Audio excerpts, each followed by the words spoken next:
Hello, and welcome back to College Football on Tap. I'm one of your hosts, Bruno, and we got our buddy Ross with us. Ross, how you doing today, man? I'm ready for football. It's Saturday. Let's go. Oh yeah, definitely, man. I'm actually pumped to have like a traditional Saturday, Sunday kind of mix up for myself with football after being away last weekend, and I'm coming home. And obviously being away, I was at the Notre Dame NIU game. That has been the talk of the whole nation this week as NIU has become the most popular school in all of college football after the huge upset. We're both alums. I had a very interesting take on it, and it's kind of been something that I've kind of gone through progression wise throughout the week. So I'll get there, but I mean, I want to go and get your reaction. I mean, I know you were pumped from the get go, but how you feeling still about it? So, I think one of the best things that could have happened is I have our internet friend Tweeth Mitchell and I were texting last week, and I sent him my card and was like, I really like the NIU at Notre Dame for the points. Just veteran NIU team. They've got more 4 and 5 year seniors than any other program. Or I think they're third on the Nine list. defensive starters, 9 offensive starters return this year. Yeah, and then I think they have roughly 30 guys on the team that have been there for 4 or 5 years, which is I think third in the country. Because it's almost unheard of with the transfer portal. That I really thought it was going to be going into South Bend, a senior veteran team like that. I did not see that team losing by 28 points, no matter how you spin it, how good Notre Dame played. That type of team always finds a way to hang around and stay in the ball game. Did not expect an outright Boneyard victory against a top 5 program, though. Yeah. I honestly, I didn't either. And I made sure that NIU fans parked next to me at the tailgate, even. Like, I rolled them in. I'm like, come on in. Met some really nice people there that are season ticket holders, hoping to kind of see them in a couple of weeks again. But none of these people, like no one that came in to cheer for NIU, they were there just because it was the experience of getting to see Notre Dame. My buddy who came with me was going just to see the experience of Notre Dame. And it ended up being one of the most insane things that I've ever witnessed. Like, I honestly didn't even think, like, in the fourth quarter, I still wasn't even sitting there thinking NIU was going to win the game. I thought when Notre Dame was driving downfield with 6 minutes left to go or so before Riley Leonard threw the interception, that just still blows my mind that he threw that interception. I thought they were just going to drive downfield, make it 21-13, and that was going to be it. NIU wasn't scoring another touchdown in that game. And I mean, they didn't, but they didn't need to. They just needed to kick the field goal after the interception was thrown. But I mean, it still was just like it was just unbelievable to witness, man. Like, I still can't like really completely comprehend like exactly what happened there. And I was full of emotion when the game ended. I had tears going down my eyes, but I wouldn't say they were sad tears. I would say they were more happy tears, but they were just like also disbelief tears. Like, I honestly was miserable the whole entire time at the game. I didn't know, I couldn't cheer for either team. I was just sitting there like, football, cool. You were basically Rob Lowe at the Super Bowl wearing the hat that just says NFL on the 50-yard line. Yeah, that was literally it. And I mean, when the game ended, like my buddies were looking at me, and I was just like, and like tears just started coming down my eyes. I'm sure I know alcohol had a little bit to do with that, but like it was still just kind of like I just didn't know how to react. And like we walked out of the stadium, we followed the NIU band as they walked through Notre Dame's campus after the game. It was it was all surreal, just a surreal experience altogether. But I mean, great for NIU. It took me until about Tuesday night when I was in the middle of work to come to like acceptance of like everything and just being like, all right, so from here on, hopefully Notre Dame goes 11-1, and hopefully NIU goes undefeated, which I've been in that aspect for a while now. That hopefully, NIU goes undefeated. But I was more or less kind of just like Notre Dame, like what is even 11-1? Like what is that for that school right now? Like what is the rest of the season for this school? Like do they find a way to be like I don't even know the terminology to use for them right now, honestly. The, What the the biggest thing that's a downfall for them is look at the remainder of their schedule. There's the schedule makes it so freaking tough. Like even if you win out, how many of those are true quality wins? I mean, because late in the year, I think they're supposed to have Florida State, where weeks ago when you looked at that, you were like, all right, that's going to be a big one. Nope, that's not a big one anymore. We that has been redefined very early in the season. Whereas you could make a case that the biggest game they're going to play all year was Texas A&M, Yeah, and they won it, but yeah, then they followed up with getting beat at home by NIU. yeah, And so now the thing is, yes, I mean, I could see them rattle off the next 10, finish 11-1, but it's like, but what does your body of work show? Like now that we're in this 12-team playoff era, I wouldn't be surprised to be like, oh yeah, you're 11-1, but you're the first team out because your schedule was blah. yeah. And I mean, this is the first time that I think in a very, very long time that Notre Dame actually does have a weaker schedule. Normally, their schedule is full of competition throughout the year. I mean, they'll have their Navy games, they'll have their games that they're supposed to win, like last week, and whatnot on there, but they always have 5, 6 ranked matchups. I mean, we do have to give them. I mean, Louisville's ranked right now. They'll be seeing them in a couple of weeks. Today is a rivalry game against Purdue. They got USC.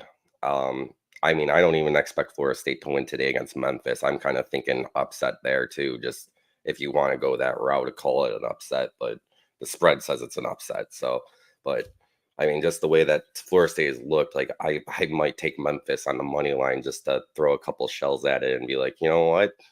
I haven't seen anything from Florida State so far, but yeah, I mean the schedule overall it is weak. I mean it could come down that at the end of the season they played 2 ranked opponents, which or 3. I mean, and I use ranked now, so Yeah, and I mean, NIU's in 2 weeks going to go into Raleigh and play Dave Dorn and NC State, were just ranked. Honestly, if they get through this portion of the schedule, I would circle and say, I mean, Maction always makes it crazy later in the year oh yeah. for upsets, but you could kind of circle and be like, I would not like necessarily pencil them in, but put them as that team you're watching to take that 12 spot. Oh yeah, definitely. I mean, that's that North Carolina State game. I mean, they haven't announced the start time for that game, but that's going to be a huge one. We're all going to be riled up for it, and I've also been talking to a lot of people because homecoming this year for them is against the rival Toledo, which I mean, Toledo's another school that if they could win out, today's going to be a huge game for them. They play Mississippi State on the road.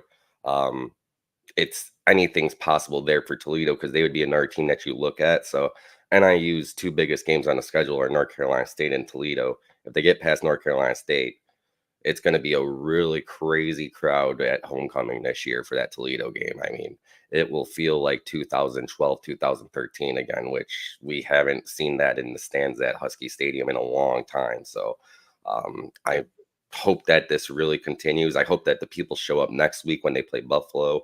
I mean, they're nationally like they're everywhere right now. Thomas Hammock's been literally everywhere. I like He's been on every show but this one. yeah. Well, he was on Huskies on Tap as well this week. So if you haven't checked that out yet, I highly do suggest it. Awesome to have him supporting the On Tap brand, and honestly, just glad for him to go out and get his name out there as well as the school's name, and just kind of bringing this to a national spotlight. Like, man, I hope the Huskies continue to play well and they keep on wanting to put us on ESPN and go from there. And we could kind of relive that magic back when we went to school there. So my main question I want to ask you, because you were there in person watching, did you feel like this was Notre Dame did not play this game well, or do you think this was the Huskies were ready and just held in there? Because from what I saw on the TV, I honestly thought it was just Notre Dame's. If Notre Dame, obviously Riley Leonard's making mistakes, but a lot of those mistakes were being forced because he had to take shots because the Huskies defense was just holding up. Yeah, I mean, Grant, we've watched 2 games of Riley Leonard as a quarterback at Notre Dame, and I am not impressed at all by either. Uh, the one thing that I like, you go back to that interception at the end of the game, you have Mitchell Evans sitting on the outside with no one around him, 2 yards past the sticks. He's got 10 yards of space, and he doesn't see him, and he throws the ball downfield into double coverage. Like, and it didn't seem like he was really that much under pressure to have to force that throw. They were driving downfield. I think a lot of it is just kind of Riley Leonard might not be the guy that we thought he was coming off of this injury. He just it might have something with his psyche because I watched him a lot last year. I thought he was great. Like I was pumped to have him be the quarterback at Notre Dame. And I mean, granted, the whole entire game, I would say that NIU just did what a team like that should do. They made the plays, they made the stops on defense. They were getting into the backfield. They had a couple of sacks. I mean, they were doing everything the right way. Notre Dame has a young offensive line that NIU exposed a lot there that we were worried was going to get exposed in week 1 against Texas A&M as well. So I got to give it to NIU really hanging in there. But I think a lot of it is also just Riley Leonard's not ready to just doesn't have it right now. I'm not excited to watch him today. And if Notre Dame's down 14-0 or 14-7 at halftime and he's thrown 2 interceptions, he better not be out there in the second half. Well, especially because you were there, you didn't get to hear the in-game call when he dropped back on that play, and he threw that ball. Jason Garrett in the booth, literally, as he realized what he was about to do, just goes, "Oh no!" Yeah, I mean that's like he's and like he's breaking like it's his whole job, especially as an ex NFL quarterback and a coach, is like read the play, call the play in real time, everything. And you could see as he's commenting for this game, he realized what read Riley took and what play Riley was going to make, where he stepped back and was about to sling it, and Jason Garrett just goes, "Oh no." Yeah, I did not hear that. Yeah, he knew it the second he saw what he was going to do, and just said, "Oh no." And then double coverage, easy pick, going back the other way. Oh yeah, when I saw him when I was watching, I literally was just like, I'm pretty sure I said, "Oh no." I was just like, did he really just throw that there? And I mean, at that point, I honestly didn't see until I watched it on film a couple of times. I didn't see the receiver wide open on the outside. And when I saw that, that's I started to boil because I was so angry that this guy just literally for no reason aired the ball out downfield when you're driving downfield on this team, a team that you should beat, and it's late in the game, and you make that throw for no apparent reason, and you have a guy who's wide open on the outside. Like it's just, it was awful. I mean, it was just a bad read. It was a bad throw. It just all together. I'm kind of still just very angry with Riley Leonard overall, but at the same time, if that didn't happen, I wouldn't have seen the biggest upset in NIU history. So Yeah, you got to take it with a grain of salt. I know you were having a very hard time. That's why I was trying to cheer you up as you're posting around like I don't know how to feel, and it's just like, hey man, we love Notre Dame, but we went to NIU. Just take it for what it is right now. That it's the biggest one we're probably ever gonna see. Yeah, until they upset Texas or someone in the playoff. Yeah, that's the goal now. Right now, the projection says they would play Texas, and college football playoff. I mean, we're only in week 3 though, so let's pump the brakes. But another thing to kind of look at, I am so glad NIU does not play this week. Yes. Get after all everything they've done this week. I mean, I know Thomas Hammock probably wouldn't have been on every show as much if they were playing this week, but I'm glad that they have the week to kind of like enjoy it, and this week get back on the practice field, go out there, get Get back ready. to work. Yeah, because Yeah. I mean, It's in the past. Get back to work. There's a team now coming to DeKalb in 2 weeks that has this one circled as an upset. yeah. So I mean, they got Buffalo next. Buffalo does play UMass today, so a team that on paper NIU should probably beat, but Buffalo now is sitting there thinking, okay, these guys just beat Notre Dame. They're gonna want to come out there and get them. So it's gonna be a rough sled, I think, now throughout the rest of the MAC, because the whole entire MAC is gonna be circling NIU going forward. Yeah, absolutely. I think that's the biggest thing, but I think it's another reason why I really like having a heavy senior-led team in NIU. That if there's any team that can embrace that challenge and uphold it, it's going to be having 30-something 4 to 5 year seniors on that squad. Yeah, and I think honestly, last year we expected so much more from this NIU team because they came off a MAC championship. We knew that they had veteran leadership last year as well, and expected them to kind of go ahead and win the MAC again. Now I think they're back on track to doing that this year. So I mean, hopefully everything continues and NIU ends up rolling through, and I'm pumped up for that North Carolina State game, but like we just said, can't look past Buffalo first. So, Yep. Yeah. So with that, I mean, we could kind of roll into it. Notre Dame does play Purdue today. What are your expectations? What do you think Notre Dame's going to come out and look like today against Purdue? Are they going to come out roaring? I mean, they kind of did that after the loss to Marshall 2 years ago. They started to like all of a sudden look like a real football team. Do you have that same kind of expectations? Can Marcus Freeman get this team back on track?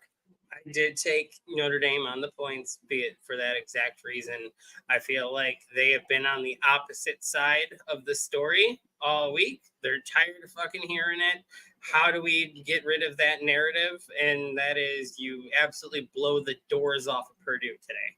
Yeah, I'm completely agree. I'm gonna take Notre Dame on the points as well. But I at the same point, I don't know if I trust Riley Leonard yet. I think that it's gonna be more of the offensive line's gonna step up.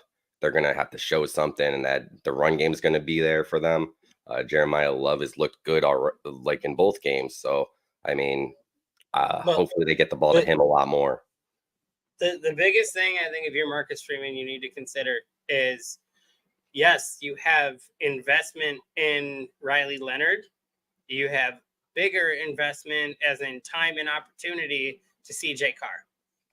That Riley Leonard cannot have a long leash moving forward into this season. Yeah. I think if they're out there, that offense is struggling, you got to change something, and it's a quick hook. Yeah. Get him in there. Get him in there and see what you got. It doesn't hurt at this point. It's not like you're going to hurt Riley Leonard's feelings. He's not coming back next year. Yeah, I mean, Chris said it earlier, give me CJ Carr. So, that's kind of where a lot of people are at. But I honestly don't know if CJ Carr is who they go to if Leonard is very bad yet again today. They might go to Steve Angeli. That's kind of been what I've been seeing as well on Twitter. So it'll be interesting. But I mean, with CJ Carr being there, you might want to get him out there because he might be someone that if he doesn't get his playing time, eventually he goes in that transfer portal because you got Deuce Knight coming in next year. I mean, the quarterback situation at Notre Dame can get very crowded very quickly in the next couple of seasons here. So if you don't give him the opportunity and you're watching a quarterback who's not getting the job done, I mean, you don't want to you want to sit there and see what you got there before he walks away, because with the way that college football is today, these guys are going to walk away quick. Mm-hmm. And I mean, and that's the one thing, like going back to NIU a little bit, that's the one thing Thomas Hammock is literally preaching about his NIU team is that they don't end up is that they don't do the transfer portal thing. They have these recruits that stick around and stay there, where that's not the landscape of the rest of the college football world. Yeah, I mean, I think that's the biggest thing moving forward is just how the game has changed. That a perfect situation is this Riley Leonard situation of how much time does Riley Leonard have, knowing that there is not a next year for him. That he is going to move on, but you do have these loaded quarterback rooms, not just quarterback rooms. Every position is loaded with talent. That if next man up, and what's the leash look like? Because the transfer portal is a real thing. There are several schools that will be happy to have CJ Carr's services if you're not going to give him a shot. Absolutely, and that's I think like if I don't think that he's on that point where he thinks that he has to be in there right now. I think that he'll be here next year still no matter what at this point, but you want to give him the opportunity if we're not getting things done. And I mean, you can't, like Marcus Freeman, you can't lose another game. Every game is must win now. Like you lose another game, like you're not talking just about not going to a college football playoff. You're talking about possibly your job, because the boosters are not going to be happy at Notre Dame. You already have this. You have this loss last week. You have the Marshall loss. You have you're what, 22-9, I think is what he is at Notre Dame. Like Brian Kelly lost 9 games in like his last 6 years at Notre Dame or something like that, and you've lost 9 already in 2.5. Like, I mean, that's not going to cut it at Notre Dame. So you got to make sure that you do everything possible to get the win. And if it's a quick trigger on the quarterback, it's a quick trigger on the quarterback. Go out there and get it done. There's no more time to waste. There's no like you don't have another day. Today is that day. You got to get it done now. Yeah, absolutely. And I think that's another realization is that plays into being a 12 man field is, guess what? Seats get even hotter, even quicker now, because Absolutely. it was already one thing that it was a 4-team playoff in the past where, if you finish number 6, whatever, all right, like we can make some improvements and bump up a few spots.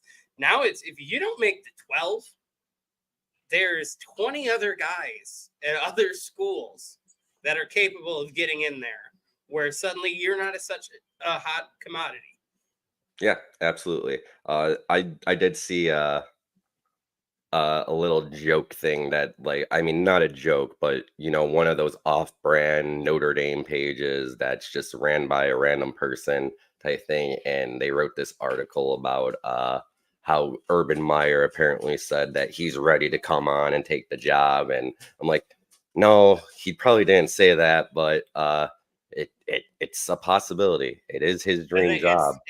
I would say it's the only job, if he's ever going to come back and do this one more time, that I think that is the only one that sparks, because it's the only one that he hasn't crossed off his list.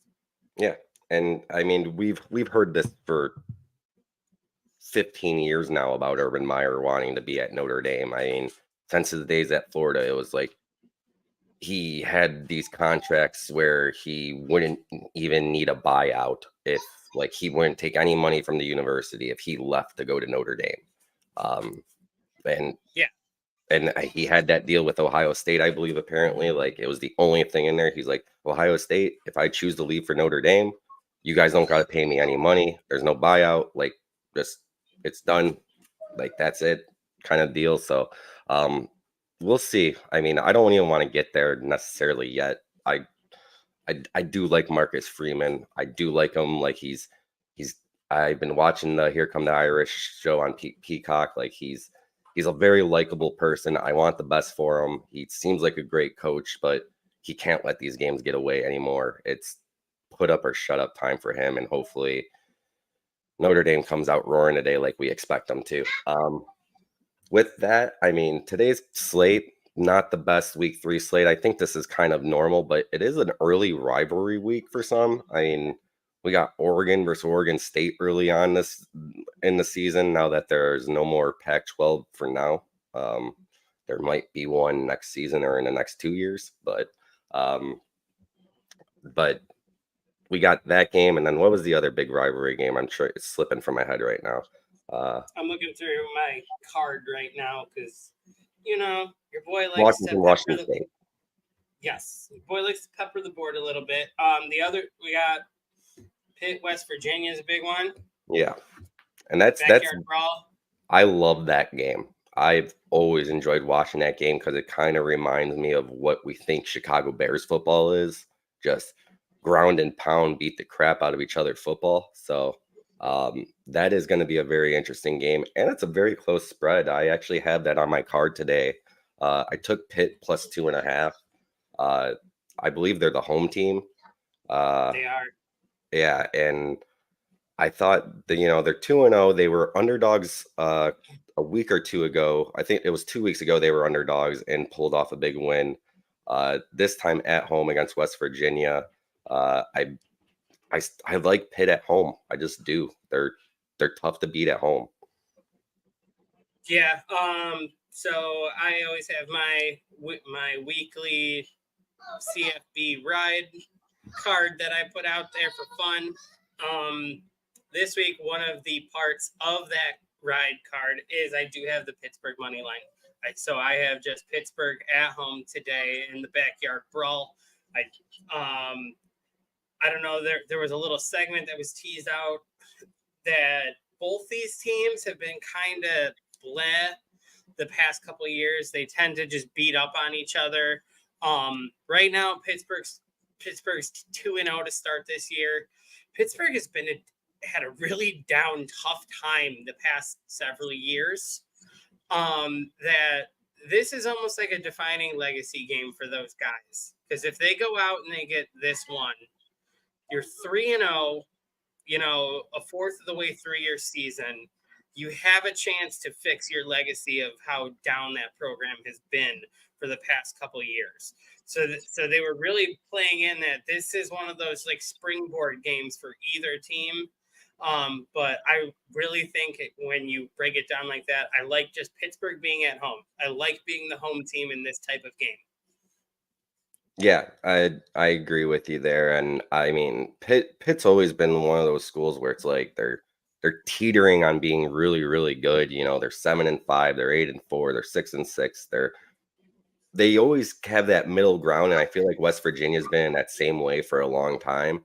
And with the way that the conference is shaping up so far this year, it's a huge game for you in terms of Pitt being in the ACC and having a shot of just being a team that can take the ACC this year, because I think it's wide open with the way Florida State's playing. And we don't know too much about Clemson yet. I mean, we can only take what we saw with that Georgia game. And I didn't see who they even played last week. So I'm guessing they didn't play somebody very good.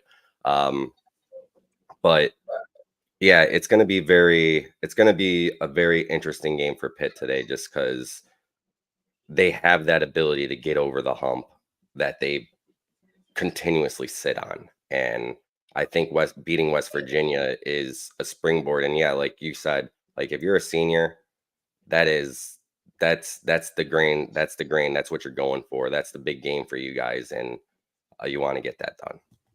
Yep.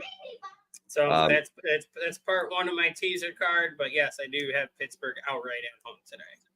And after this week, Pitt ends up getting a lot lighter for the next couple of weeks. They play Youngstown State next week, and then they got a bye week before they get into playing North Carolina and the rest of the ACC. I think North Carolina is their first game. So, this is a game that they go out there, they do beat the crap out of each other. You get beat up a little bit, but they got Youngstown State in a game that they should win easily next week. And then you got a bye week, so you got some time to heal up after going out there for a big game like this. And then you're potentially rolling into the heart of your conference schedule, sitting 4-0. Yeah. Another game that's going to be very interesting today. I'm looking at this Texas A&M and Florida game. I know that Texas A&M's quarterback Weigman might not play. He is questionable at this point, so it'll be a game time decision. But Texas A&M, that Notre Dame game was a big game for them as well, that they ended up losing, of course. And Florida's coming in not looking very good. Got beat up a couple weeks ago against Miami. They're back at home today. This is a huge game for Florida as well. So two teams that really need a win really bad here. I know that Elko's not going to be put on any type of hot seat if he loses, but it might be different the other way around if Florida ends up losing this game today. Yes. So I did a late morning flip on this. All week I've been looking at that A&M. And then today we get the news about A&M's quarterback potentially going to be game time, not looking great at this moment. And then Florida followed up with all week saying that they're going to do a 2 quarterback system between Lagway and Mertz. Florida announced this morning that Graham Mertz is going to play basically the whole game. Yeah, that's for that reason and that reason alone, that we're not going to flop in middle of drives, be doing the dual quarterback thing. I like Florida at home today. Yeah, I've been leaning Texas A&M. At least on the +3, I like Florida at home. Yeah, I've been leaning for Texas A&M. I just started looking into the slate yesterday, and I was still kind of recovering all week from last week. So, but yeah, I was looking into it yesterday, and I was leaning Texas A&M. But with the quarterback news, I feel like this game is just too hard to even like throw money at this point. So I don't think I'm going to do that. I did have Texas A&M originally on my card, but not knowing the quarterback situation, and I mean Graham Mertz, I'm sorry, I've watched him enough. He is not a good quarterback, man. So I can't bet Florida by any means at all, and I haven't seen anything from Florida so far that really shows me that there's any reason to bet on them. So I think it's one of those early season games still where you really don't know what you're getting from both teams, because heck, we don't know who the heck Notre Dame is, let alone who Texas A&M is at this point after what's happened in the first 2 weeks of the season. But it's a big game for Florida today. So I could see Florida coming out there with a little bit of a chip on their shoulder to get it done. Yeah. So that one is not part of like my actual teaser card. That's just one of the ones I have submitted that I did go with the Florida points. Not really surprised if A&M wins, but I think Florida's going to keep it closer and keep it in the ballpark with playing in the swamp. Yeah, I feel you. Right from the get-go today, I think we got 3 huge games. With the 11 a.m. slate, and then one starts at like 11:45. But I think this is going to be the bulk of the day here in terms of what the best games are going to be. So we got Alabama versus Wisconsin, which is just a very interesting game in general. Alabama going into Wisconsin, which I read that this is the first time that Alabama has ever gone into a Big Ten school's home, like an original Big Ten school. They've never played away at a Big Ten home in a Big Ten stadium. Like, I think that's absolutely insane. I think it was something like 98 years or something. It was that I read. So very interesting to see that. And we're gonna it's a tough stadium to go into. Those Wisconsin fans are pretty wild about that football team. So I saw the same thing. But I looked at it in a whole different route. Is that the University of Wisconsin is about to see what football actually looks like. And it's Alabama absolutely beating the brakes off of them. I do have a nice little parlay in on this. Alabama on the points and with the over. I have this one being ugly. I know that the spread was it was 16 on this game. But what is the over? 40.5? The over is right on 50. Right on 50? Okay. Yeah, I feel you on this one. Wisconsin hasn't been the same school that we're used to seeing. I feel like in the last 3-4 years. And even when Wisconsin has been really good, they weren't Ohio State, they weren't Michigan. I basically had vibes of Texas, Michigan last week. Just almost a complete fucking repeat of like I 37-10, 40 13, whatever gets to the 50. But just in a game like that, just I agree. absolute breaks beaten off of them. Break the 50. I think Wisconsin will put up enough to jump that 50, but it's gonna be like the 37-14 something in there. I agree. I don't think Wisconsin has the offense that's going to be able to contend with an Alabama defense. I mean, Wisconsin's kind of like a baby Iowa in the terms of the way that their offense works. So yeah, I'm with you on this. Like, I don't want it to go that way. I want to see a really good football game. I want Wisconsin to compete because I am a Big Ten loyalist. If I had to choose between the Big Ten and SEC, I've always watched Big Ten football. I'm in the Midwest. I grew up watching every Northwestern game as long as Notre Dame wasn't playing at the same time. So uh, I hope that Wisconsin is able to compete, but I don't see it happening. I agree with you. I literally feel like we're going to be at the end of the first quarter. It's going to be 21-0 Alabama already, and we're just going to see it get worse from there. So. Yeah, I see Alabama defense potentially putting up some points today. I see that offense just going right up and down the field, basically doing whatever the hell they want. Wasn't Graham Mertz the quarterback at Wisconsin? Not. Yeah. Yeah, so I remember those days because I remember all those picks. Yeah.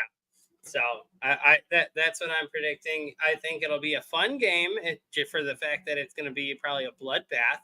I don't think there's going to be any down moments. I think it's just going to be, the Alabama the other way. Oh, pick six the other way.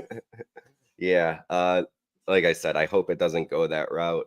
I don't know if DirecTV has solved this issue with getting the Disney channels back, so I don't have any ESPN or anything here. I have ESPN Plus, but I'm hoping that is solved so that I could actually watch some of these games that are on, because we do have BC versus Mizzou. That's 11:45 start, a battle of two ranked teams. This is going to be a really good football game, I think. Boston College has kind of been really, we know who their head coach is now. We kind of expected Boston College to kind of turn it around a bit, but they beat Florida State a couple of weeks ago. They're coming into this game ranked 24th. Mizzou's ranked 6th, I think. And it's at Boston College. So I believe it's at Mizzou. Is it at Mizzou? Yeah. Okay. Yeah. So that makes it a little bit tougher, but I mean, it's a lot of points that is going the other way here. So I'm taking BC plus 16. That is on my card today. This is going to be a good football game. I think this might be the best one of the day. Second part of my card, my 5-pick card this week, I will put out a little bit later, right before kickoff. I have Mizzou on the points. Really? I think that Mizzou offense is going to show people something today for why are they currently put at number 6 in this country. Interesting. I still am kind of in this point, like even after last season, that I don't necessarily trust Mizzou as a top level school yet. I can't grip onto that yet. And just I've watched more Boston College, I would say. At least this year, I've seen more of Boston College so far. And I would say I watch more Boston College in general. And I just like everything that they're doing there. I think that having, God, I can't even think of his name, Dan Quinn. I'm blanking right here. Having him at head coach really has changed things around for them in general in terms of Bill O'Brien. Yeah, there it is. Jeez. I'm like, God, why couldn't I get there? It's really changed things around. I'm sitting there thinking like all these like Cowboys coaches, and I'm just like sitting there trying to grasp between the two. But I just honestly, I think that Boston College, like they've been able to bring in a lot more recruits this past season. They've already beat up on Florida State. Uh, 16 is a lot of points. I think Mizzou wins, but I think it's going to be a lot closer than a 16-point beatdown. Like that just seems like it's a little bit too much for me there, man. Well, welcome back to college football, Bill O'Brien. It's what I'm feeling. I have 3 more to run through by the end of the day, but I think today's gonna be a good day for this card.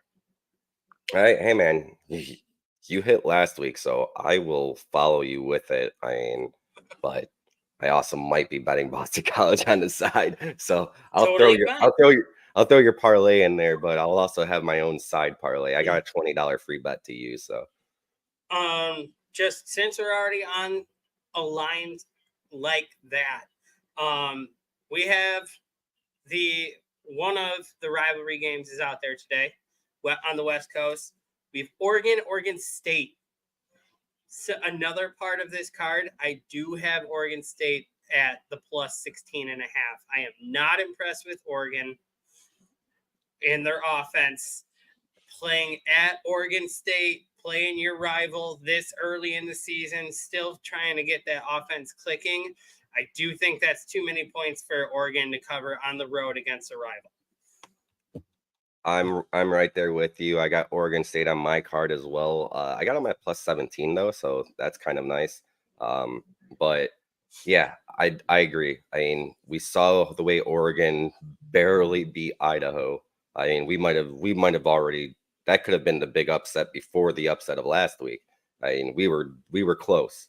But yeah, Oregon hasn't shown up so far this year, and I'm also not impressed. And Oregon State, like I don't understand, like for them to be 17-point dogs, like I know that they lost a lot at the end of last season when everything kind of fell apart for the Pac-12, and then their school in general just kind of seemed like everybody left because they went into that bowl game last year with nobody. Like, I mean, they were just a depleted roster completely because everybody went to the transfer portal, but they were able to bring a lot back. And I would think Oregon State's a lot better than Idaho is.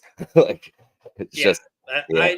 I just thought the way this Oregon offense has looked, and yes, I mean, I still think Oregon potentially could be an absolute machine by the end of the year if they can get it going.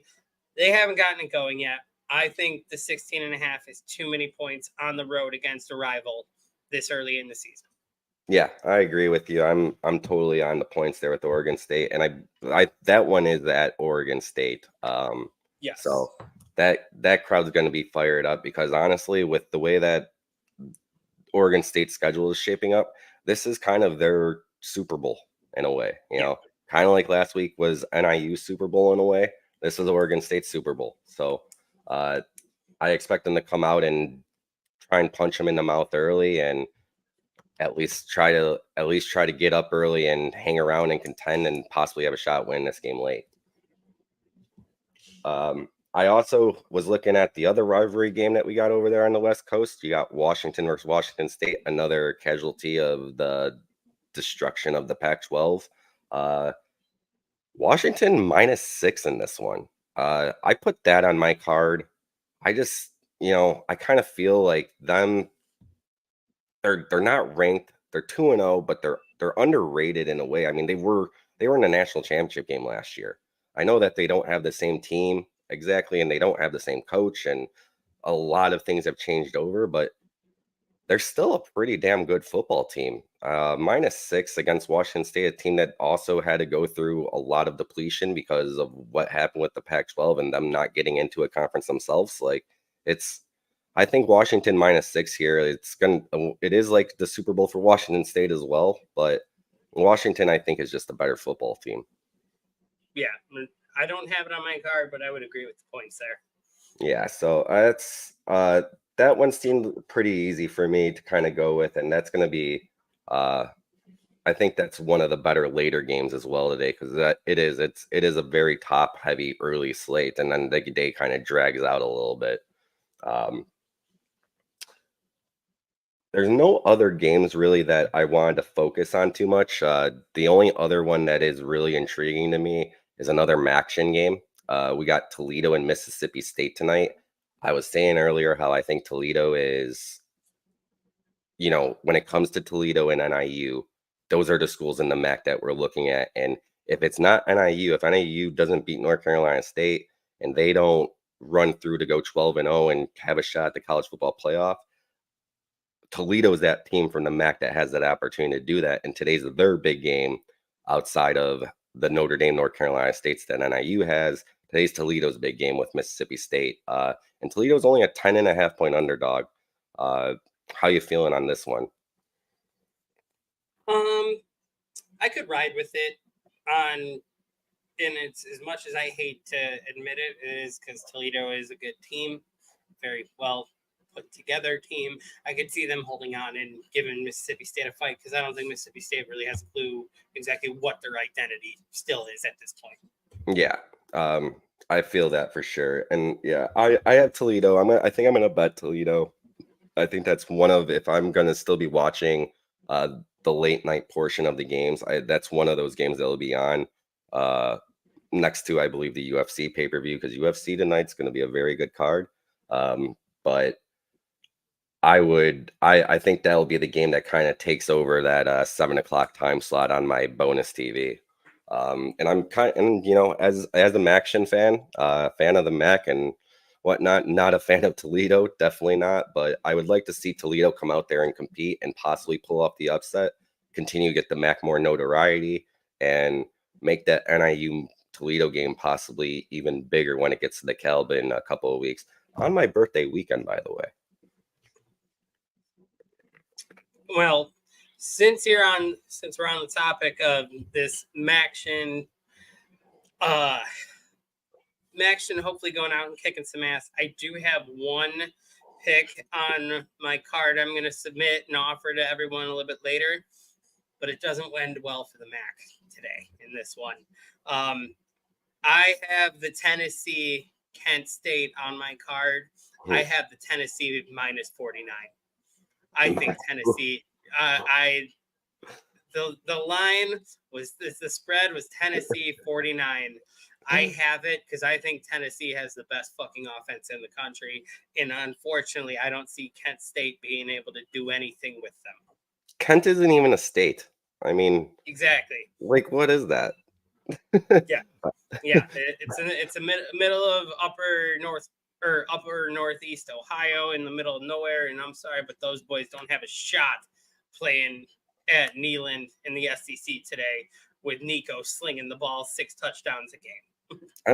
Did Kent State end up going 0-12 last year, or did they get one win? I don't think they won a football game last year. I know that I think they're a little bit better this year. I think they already have a win actually this year, so that's good. But yeah, that's easily a blowout. They are 0-2. Oh no, they're 0-2. Okay, so they're still right on track. Who did they play week 1? Like, if you have it in front of you, because I could have sworn they were in a game that was pretty competitive, I thought. No. They got their doors blown off them by Pittsburgh, 55-24. And then last week they lost to Division II St. Francis of Pennsylvania, 23-17 at home. So that Pitt game, they were in it early. That's what it was. I think Pitt blew the doors off them very late in that game. Because I could have sworn that was really close early. And I was like, Kent State was terrible last year. I think Kent State was winning that game, and I was like, they were bad last year. They might beat Pittsburgh. And then the second half happened. Kent State went 1-11 last season. They beat a Division II team week 3 to get their lone victory. Okay, that makes sense. I just got a message from DirecTV. Hold on. They basically have lost 16 of their last 17 games. ESPN is back, baby. I am good. Okay, yeah, that's awful. They were in the MAC championship game not too far long ago too. They had a really good year. They had and Jesus Christ, it is only going to get worse because this week they are playing at number 7 Tennessee, and they follow up this week with heading to Happy Valley to play number 8 Penn State. Dude, those football players are gonna be so beat up and injured. It's not even gonna be funny. This is gonna be a rough 2 weeks for those guys. They might not even have a roster to compete in the MAC this year. Yeah, so give me the Tennessee 40 minus 49. I do think that is going to be ugly. I have Nico basically slinging 5 or 6 touchdowns in the first half and then getting out of there, and Tennessee getting some late second string touchdowns to have a little fun with it. That's I honestly I never bet games that are 49, 50 point spreads. They're just too ridiculous for me to like sit there and be like, okay, it's 42 to nothing in the third quarter. This is getting close. I Yeah. can't do it, but like I said, I'm gonna take your card today because I looked at your card last week and I was just like, huh, I don't like this at all. And it was great. So And my final one, a fun little teaser out there that I liked.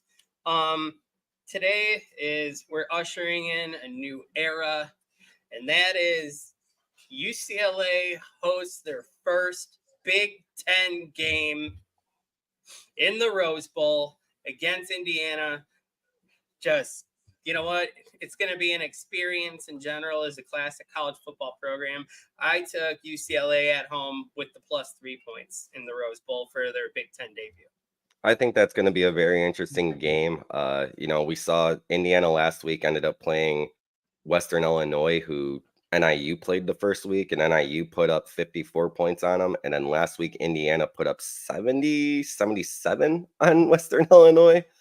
So I'm interested to see how good Indiana truly is. I think this is going to be the first true test for them to kind of see. Like, I feel like every year it looks like Indiana's kind of getting on the cusp of making something there, and then they fall to 6-6.